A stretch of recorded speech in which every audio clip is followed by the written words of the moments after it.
everyone! We are Group 11, the Farmers. And today, we are going to present our comprehensive marketing plan of Pick and Go Farm. And today, we will explore the beauty of it. Halina't ating saksihan ang ganda at produktong pinagmamalaki ng Pick and Go Farm. Tara! This farm is a collaborative project of the Department of Agriculture and the Department of Tourism, promoting fresh produce, agritourism, and local livelihood.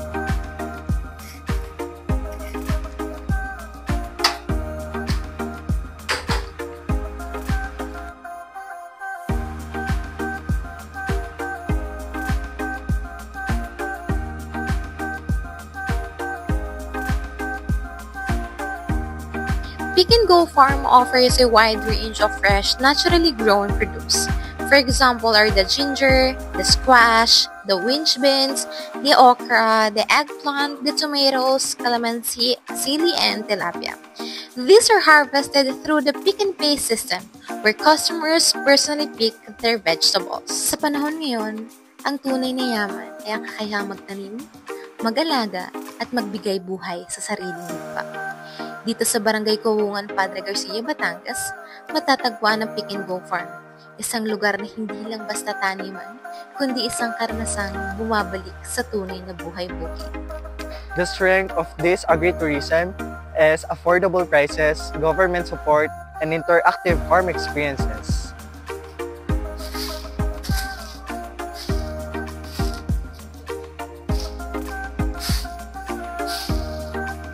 Weaknesses are seasonal crops and limited operations.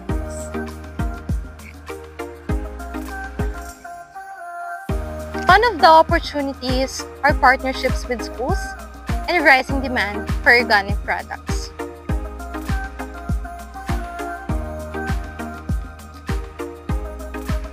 Pick and Go Farm faces different threats like competition, climate risks, and pests. To address this, our activities include new crop rotation, new tourist attraction, and stronger social media marketing. Pick and Go Farm attracts tourists, families, students, and health-conscious consumers looking for fresh and organic products.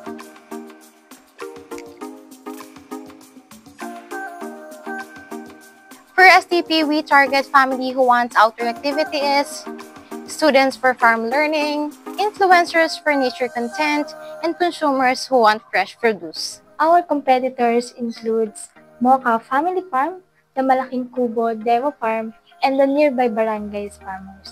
So Pick and Go Farm stands out for its affordability and the uniqueness of pick and pay concept. Ma'am, how does Pick and Go Farm support agriculture?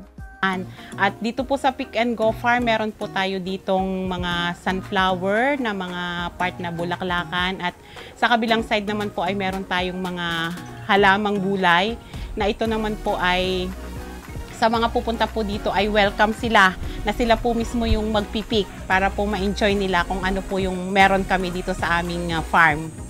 Our marketing strategy includes increasing customer reach, enhancing farm experiences, and strengthening market partnerships. Sa makapagbibigay saya ito sa mga dumarayong turista, ay makatutulong din ito sa mga lokal na magsasaka ng Padre Garcia.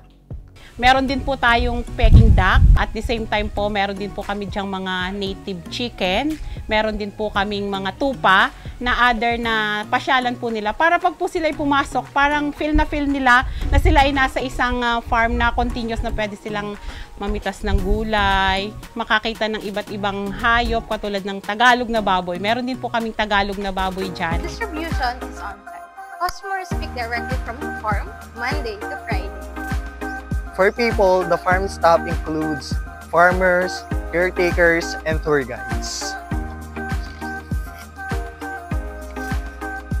The buying process is simple. Enter, pick, weigh, and pay. Pick and Go Farm utilizes different integrated marketing communications, which includes online platforms like Facebook, TikTok, and Instagram. Sa amin pong Pick and Go Farm, yun pong presyo medyo mas mababa po kaysa sa dun po sa regular na presyo natin sa market. Kasi nga po since kami naman ay nasa, kumbaga, sariling harvest, kaya po mas mababa po yung presyo natin kumpara po dun sa mga presyo na binibenta na sa ating mga palengke. It also involves public relations like school partnership, clubs, and GMA, which is featured in AgriPremi. Our group also proposed advertising campaigns, which includes flyers, poster, tarpaulins, and brochures. Ang physical environment ay sobrang clean, properly organized ang mga gamit, at nature-rich! Ay bilhin ka, ay marami pa! Hanggang sa muli!